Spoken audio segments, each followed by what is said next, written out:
What's good, everybody? Today, we are going to grade Delon Wright. And then we're going to talk about what is the long-term vision for Delon Wright in DC. What his trade value is. Is he going to be here beyond next year? Or, does he get overtaken by Jordan Goodwin? Good questions. We're going to talk about it more next on Locked On Wizards. You are Locked On Wizards, your daily Washington Wizards podcast. Part of the Locked On Podcast Network. Your team every day.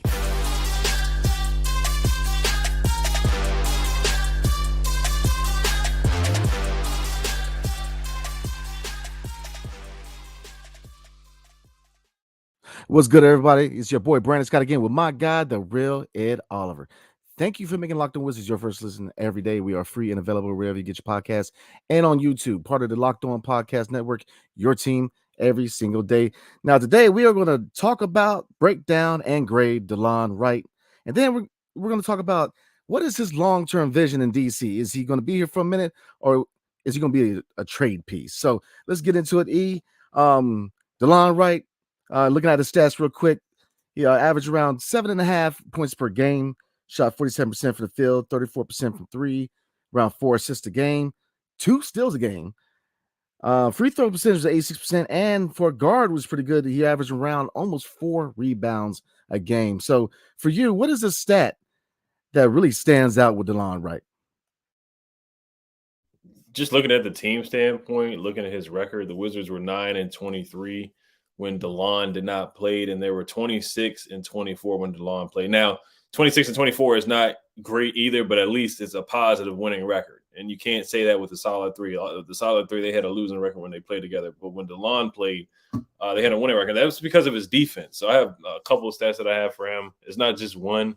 Because he was a stat sheet stuffer on defense. He was our best defender by far. He was our best point of attack defender by far. I know a lot of Denny Avdija fans will probably have something to say about who was the best defender on the team. But Delon Wright really, pound for pound, was the best defender on this team for sure, with 1.8 steals per game, which was 19th in the NBA. He didn't play enough games to really qualify. And then the whole thing about him, he did get a second team vote for all defensive NBA as well. I think he did legitimately have a case to make an all defensive team for sure. He had a heck of a season. You look, when we started off the season 3-1, and then he had the injury, you saw how bad our defense was. It was like Delon Wright really was. Delon Wright leaves the team, and the defense just goes into a handbasket, basically. We couldn't stop anybody. We couldn't stop a parked car when Delon Wright left, because you saw that Pacers game immediately. The Pacers hit us for what? It was like 10 or 15 threes in our own building. It was ridiculous. Oh, yeah. You know the difference that Delon Wright had for sure on this roster. He was 18th in the league with steals, 92. He had 92 steals on the season. He had multiple games with 2 steals or more. He had a heck of a season defensively, man. And for him to be signed for that contract, mid-level exception, I'll put up the contract right now for how much he's making. I think he's making like $10 million per year. He was a great addition to the team. And I think, 2 years, $16 million with the Wizards, so it was $8 million per year. That's a heck of a deal, man. It really is. I think that was a steal, and I think that was one of Tommy Shepard's best moves. And I know we bashed Tommy for the moves that he made, but that was a good move that he made. And I think he's 31 years old, former first-round pick, played with Kyle Kuzma, so that was a culture move there. He fits the culture, heck of a defender. He's the guy that you want to put next to Brad. But another stat that is alarming is, once again, with him and Monte, they're top 10 in assist-to-turnover ratio, but they're bottom in the league for scoring point guards. And Delon Wright had to start a couple of games this year too, with Monte being out. So Delon ended up with 14 starts this year, which is not a lot to play 50 games, started 14.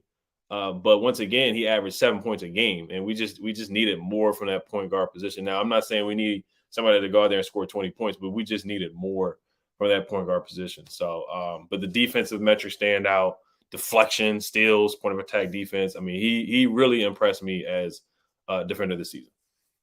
Yeah, absolutely. I'll say this: he was the most important acquisition we had last offseason, and it shows. It was under radar. I mean, from the jump, you're like, okay, Delon Wright, he's known to be a role guy that's kind of bounced around a little bit, but he was an important piece. Like you said, when he was out the lineup, this team was abysmal defensively. He was our defensive leader. Yeah, you could argue him and Denny, who was the best defender, but I give Delon the edge because of defensive leadership. we know what our issues were on the defensive end. A total lack of communication. That wasn't that bad when he was on the court. He was our leader on the second unit who orchestrated the defense. So you saw a clear difference between when he was on the court and when he was off the court. So no, he was a very important acquisition for us, and he played well. Like you said about Monte, but I give him an edge because of his defense. His defense was on point. Like you said, he got a vote for second team all defense. That tells you all you need to know. Overall, does he wow you? Nah. He's you can say that about all the guards on the roster. Nobody really jumps out to you, but they do their job, and that's all you can ask for, especially with a team where kind of trying to find your identity.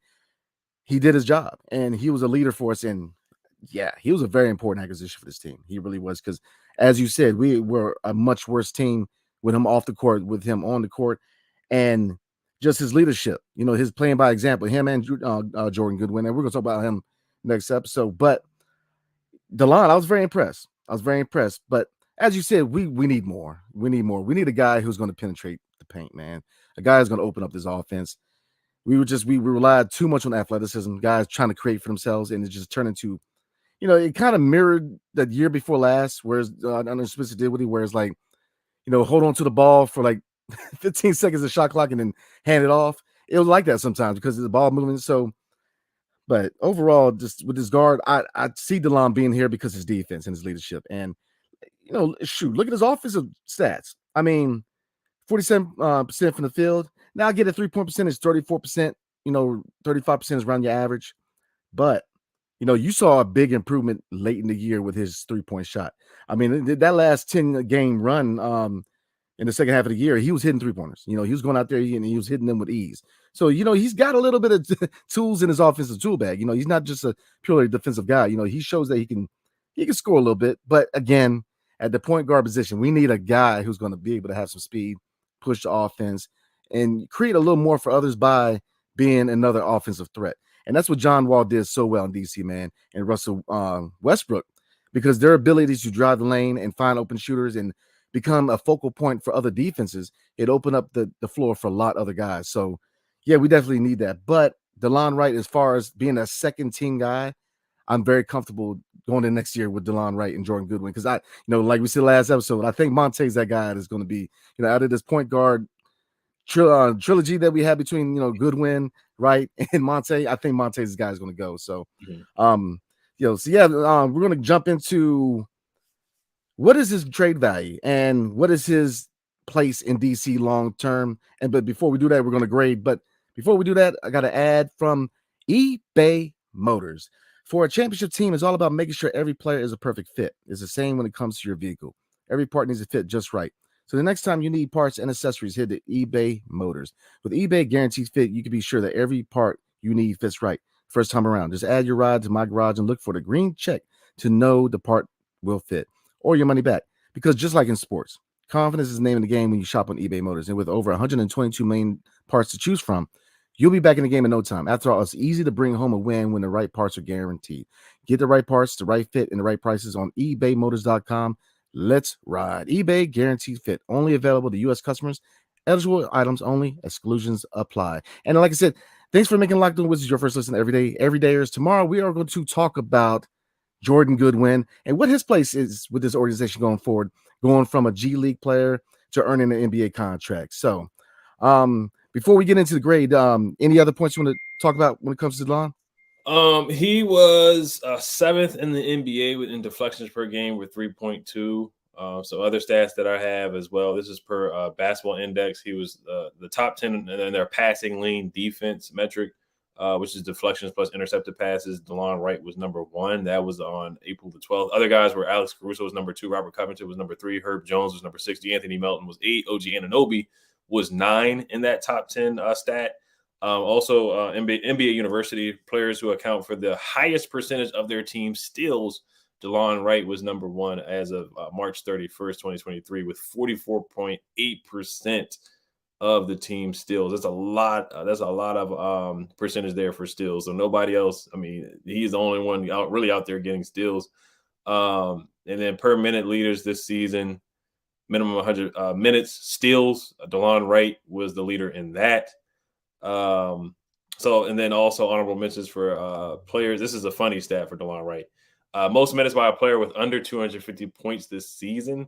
At that time, that was in March, and Delon Wright he had 948 at that time. Honorable mention under 300. He had 270 points with 948 minutes. So that just showed you how many minutes he was playing without scoring points. But the reason why he was getting so many minutes is because he was such a good defender. Like other guys that were mentioned, Ben Simmons, he doesn't score, but he gets a lot of minutes. PJ Tucker doesn't score, but he gets so many minutes because he's such a good defender and such a good leader. So same thing with Matisse Thybulle. He was up there too with not getting a lot of points. It's not a good thing, but at the same time, it's a good thing. It shows how valuable he is without scoring. Delon Wright can really impact the game without scoring the ball. And you need guys like that. You know, Wes Unseld Jr. is a defensive-minded coach, and you need guys with a defensive identity. The next year, Delon can't be the only guy that you're really like, okay, this guy is a legitimate defender, you know, on this team for us to improve defensively. So Jordan Goodwin's another guy that can do it. So, but yeah, those are the numbers I got for Delon Wright. Outstanding numbers, man. Outstanding numbers. No, I mean, again, he was very important. Like that's why I said that he was the best acquisition, man. You know, that previous offseason, because it was under the radar, but he was very important. You know, to be able to contribute without scoring, that's the biggest thing with this roster. We need more guys who can contribute in other ways when the shot's not dropping. Because very often than not, you know, I'm looking at Kuz, and I'm a big Kuz fan, but you know, when his shot's not dropping, man, you know, he's kind of out of the game a little bit. Where, you know, guys like Delon, when his shots, well, his game is not about scoring from the get-go. So, you know, it's going to be hustle. It's going to be defense. It's going to be setting up others. And, you know, going back to our trilogy here for our point guards, every one of them came in and they did their job. Now, I get it. They're not that prototypical franchise point guard that we need. But I felt that Delon, again, just like Monte and, you know, Jordan Goodwin, they all came in and did their job. You know, they knew their capabilities. They knew what they can and can't do. And that comes with being a vet. You know, Delon is a vet in this league, man. He knows what his capabilities are, and he played to his strengths. So overall, you know, with a point guard situation, you know, we do have options. I mean, obviously, you know, like I said earlier, Monte, I think, is that guy is going to be a trade piece, man. But we have options, you know. So before we get into what the fit is for Delon long term, what do you grade him? Honestly, I might give him an A. I mean, he's the only person that even got a vote for an All NBA team. Of course, Johnny didn't get any votes for All Rookie or anything like that. Brad didn't get any votes for All NBA.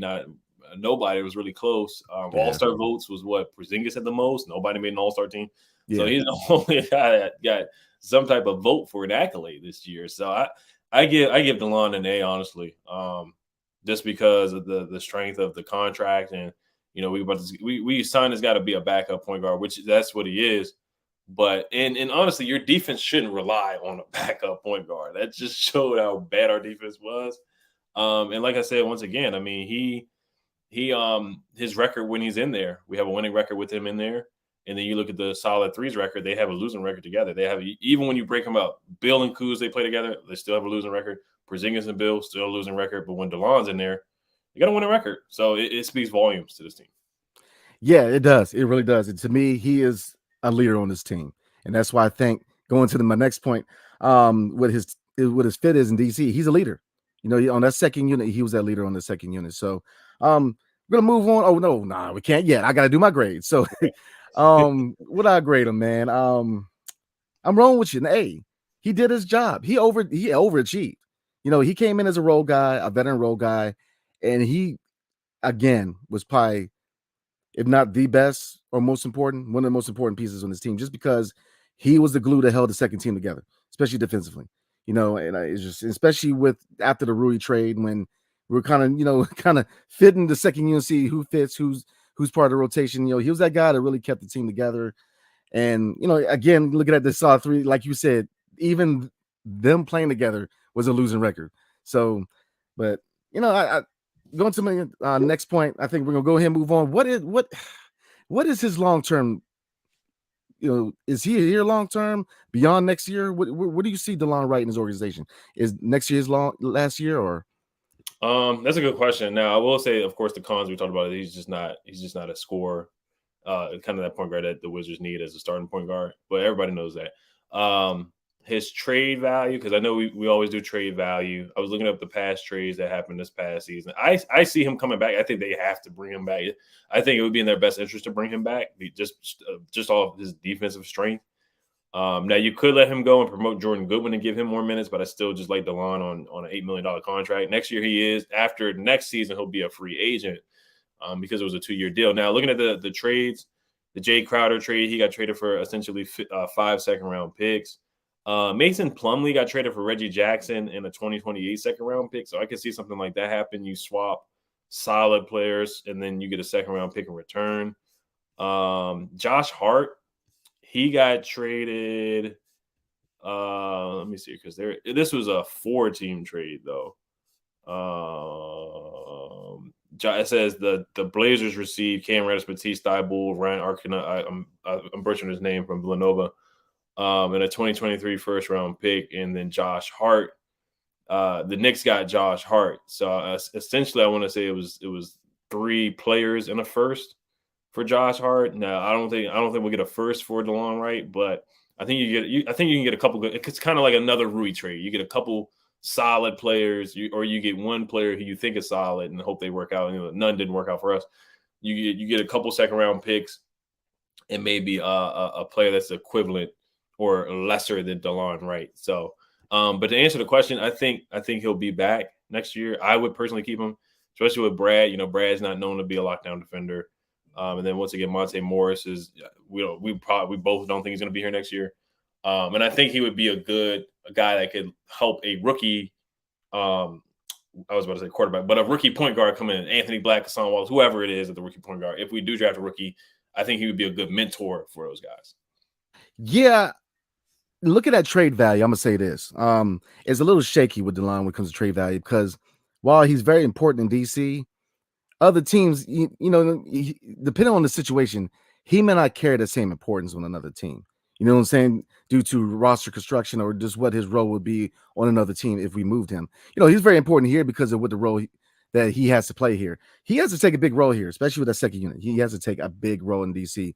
And because there's just so much going on last year, the injuries. And so he's had to play a big role, especially in the second unit. So I don't see his trade value being too high for that reason. Not to say he's not valued, because he's very valuable, in my opinion. But it's just, does he fit as well on another team like he does in DC? You see what I'm saying? Because here he carries a lot of importance.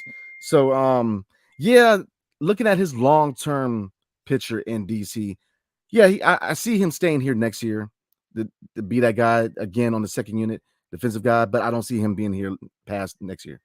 And I think he's going to fulfill his contract. I don't think he's going to be traded unless things go bad, and then he might be called by the deadline.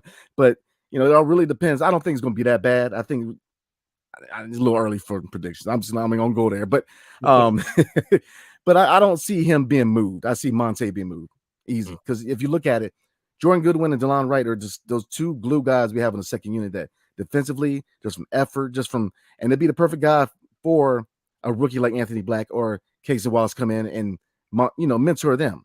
So I see Monte being that guy. And like we said last episode, appreciate you for your service, man. But you just ain't that dude, man. His time is up. So I think that's pretty much what we're looking at as far as Delon Wright. He's gonna be here next year, but I don't see him being here past next year, man. So some other trades that I found that could be comparable for Delon Wright's value. Josh Richardson. He got traded to the Spurs from the Pelicans for Devontae Graham and 4 second-round picks, a 2024, 2026, 2028, and a 2029 second-round pick. Or Mike Muscala. The Celtics traded they traded Justin Jackson and 2 future second-round picks for Mike Muscala. So that's something that could be similar. The Josh Richardson trade or the Mike Muscala trade. Sadiq Bey got traded for Kevin Knox and 5 second-round picks. Sadiq Bey has more value than Delon Wright, of course, since he's younger. So that's not a good comparison, but I feel like I feel like it would be like a Mike Muscala kind of trade. Another player in 2 second-round picks, or the Reggie Jackson for Mason Plumlee in a second-round pick. Yeah, I just think he has too much importance for us to move him. I don't see a reason. You know what I mean? I don't see a reason to move him. Or you could package him up with Monte, or package him up with Denny or whoever. I'm just throwing names out there. Want to get the some fans riled up and supporters riled up. You know who you are. So that's what I think about his value. But I personally, Yeah. No, I mean, I'm with you, bro. I mean, I think he's too important. I think as far as point guard, that is a position we need depth at. With him and Jordan Goodwin, we need them here next year, especially if you bring in a rookie. You need a couple of proven guys to sit behind him just in case. You know what I'm saying? It's just like, all right, look at it. All right, for example, the Commanders. They went out and they got a veteran backup because he's got limited experience. So you want to have experience behind him.